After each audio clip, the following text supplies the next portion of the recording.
Hai, akkam jirtu nagaa keessanii hordoftoota Oromoo koo chaanaalii nagaan koo bakka jirtanittis naa qaqqabu jechaa har'ammoo viidiyoo kan biraa qabadheen gara keessanitti dhufee viidiyoon koo har'aa maal ilaallata raafuu kana lafeedha wajjiniin akkamitti hojjetannaa isa jedhu isinitti agarsiisuun dhufee akkasin viidiyoo kana jaallattan abdii guddaan qaba garuu raafuu keessan yeroo miiccitanii akkanan itti miiccaa jiru kanatti babbaltanii keessa isaa miiccachuun hin dagatinaa qosaasaa waan garaagaraa qabaachuu danda'a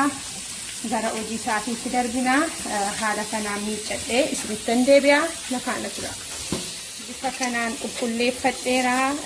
wantoota na barbaachisaniif immoo raafuu kana immoo akkam godhee akkanitti lafeedhaa wajjin hojjedhu isinittan agarsiisa wantoota na barbaachisanis tooraanan isiniin naqaa ana faana tura.